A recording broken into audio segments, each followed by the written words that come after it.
तो एक कीड़े में इतनी ताकत है कि बिना माँ बाप के आ जाए, लेकिन कबीर साहब कैसे आ सकते हैं? कबीर साहब में क्या ताकत है? तो इन लोग को समझाने वाला कोई नहीं है। इन लोग को काल का डंडा समझाता है लास्ट में। जब पढ़ता है ना तब समझ में आता है कि क्या है कबीर, क्या है जीव, क्या है परमात्मा, तब समझ में आता है। तो मगजमारी करने से अच्छा है कि ठीक है जो जहाँ जाता है जाए, लेकिन संतों का फर्ज होता है सत्य को सबके सामने रखना। क्योंकि अगर संत सत्य नहीं रखेगा सामने तो फिर इस दुनिया में सत्य है ही नहीं। क्योंकि और किसी के बस की बात नहीं है कि सत्य को सबके सामने रख पाए।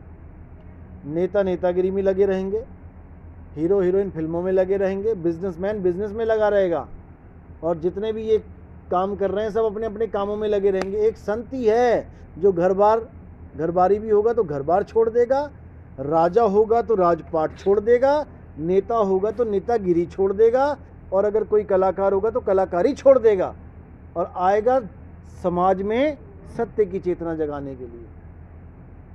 संत को एम मत समझ लेना कि संत ऐसे ही तुरे फिरते हैं। जिस राज को पाने के लिए बड़े बड़े नेता 2 नंबरी का काम करते हैं, उस राज को ऐसे चुटकियों में छोड़ के चले जाते हैं संत महात्मा। जिस घर को आप नहीं छोड़ सकते किसी के लिए, वो पूरे राज को छोड़ के चले जाते हैं। बठिंडे का राजा बठिंडे को छोड़ के चला जाए जैसे। तुमसे तो 2 मरला जमीन नहीं छोड़ी जाएगी। संतों को तो 2 मिनट लगता है गाली देने में, कितनी देर लगती है? अरे ये संत सब ऐसे ही होते हैं भाई। संतों ने राजपाट छोड़े हैं, तुम अपना छोड़ के दिखाओ, एक झोपड़ी छोड़ के दिखाओ अपनी। तो बड़ी बड़ी बातें करना आसान है भाई, लेकिन संत मत में आना बहुत मुश्किल है। इसलिए बहसबाजी में कुछ नहीं रखा है। मैंने सत्संग किया था कि कबीर साहब गर्भ से नहीं आते, तो उसके ऊपर बड़ी बड़ी पोस्टें आने लग गई कि ये पाखंडी हैं, ये है, ये मूर्ख बनाते हैं। अरे भाई तू कीड़े की बता दे कैसे बिना माँ बाप की आ गया, मुझे भी बता दो। उस पैकेट के अंदर कौन घुस के, वहाँ पे किसने माँ बाप को घुसाया उसके अंदर, कैसे प्रकट हो गया वो? पूरा जन्म लग जाएगा खोजते खोजते। तो जीव में बहुत ताकत है, लेकिन वो अपनी ताकत को भूल गया है। वो अभी तक यही नहीं समझ पा रहा मैं बिना माँ बाप के आ सकता हूँ कि नहीं आ सकता हूँ।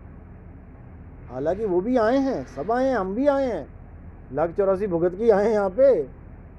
कभी माँ बाप के मिलन से आए हैं, कभी बिना माँ बाप के मिलन से आए हैं। क्या बड़ी बात है? जैसे जिसकी प्रकृति है वैसा उसका बीज है। लेकिन जो संत होते हैं वो परमात्मा का ही रूप होते हैं। स्पेशल कबीर साहब की बात कर रहा हूँ मैं, वैसे तो सारे ही संत परमात्मा का रूप है जो सत्य की बात